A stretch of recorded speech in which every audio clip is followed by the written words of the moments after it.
A lot of guys get caught up with the fact that they think they got to learn these certain scales and be able to play them correctly, and these certain scales work only in particular situations and this and that. And I never did that, and I don't really suggest that it's a great way to do things, because that's just going to limit you. The way I kind of developed my own quote-unquote scales is I kind of made them up, and you can make them up yourself. The way I came up with this one scale, which it's got some name, you know, harmonic minor or something like that. I just heard a chord and I played notes. So I came up with something like this over like an A chord.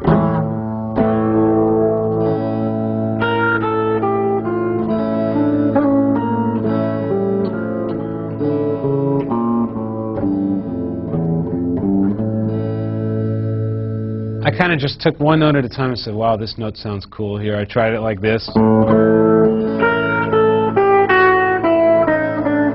No, I didn't like the way that sounded. I keep, you know, eliminating notes until I got it into a form that I liked.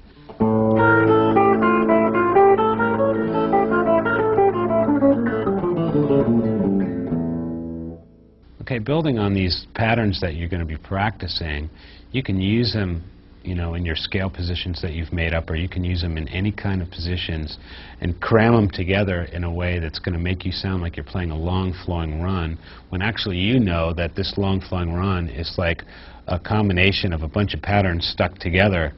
And if the patterns aren't exactly the same, then it's going to sound a little bit more interesting and more flowing. If it's all the same, it's going to sound like, it's going to sound really obvious to the listener what you're doing. Like if you say, say you do a straight triplet run, like say,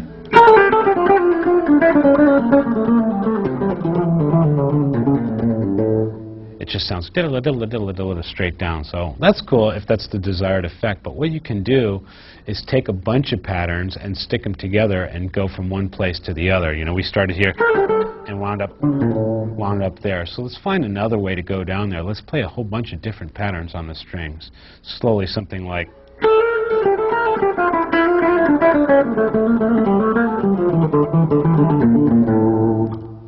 So each one of those little sections could be practiced separately.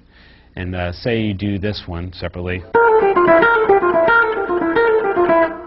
like a little 5 pattern, and then you could say, okay, I'm going to do this 5 pattern for this little position here. And then when I want to cover the next 2 strings, you could go something like, that'd be like a 7 pattern. So we'll go from the 5 to the 7 pattern. So going down, it would sound like this. Let's find another cool way to get the rest of the way down the scale. So we've done this. So we could do like some quick triplets. What we have all together would be something like this.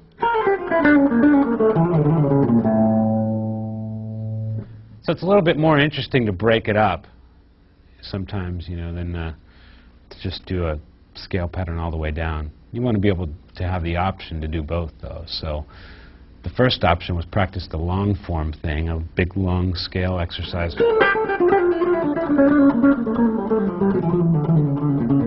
Second one is have a whole bunch of little patterns and practice them separately so you're confident with each one.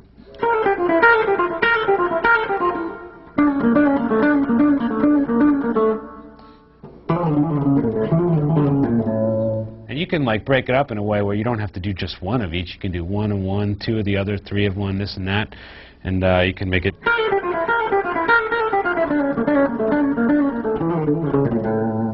to get from one place to the other. So that's a little bit more interesting, and that's kind of how long runs are. I mean, whether they're consciously thought up or not, the long runs are made up of little patterns, which each one should be practiced separately so you're in more of control. That's so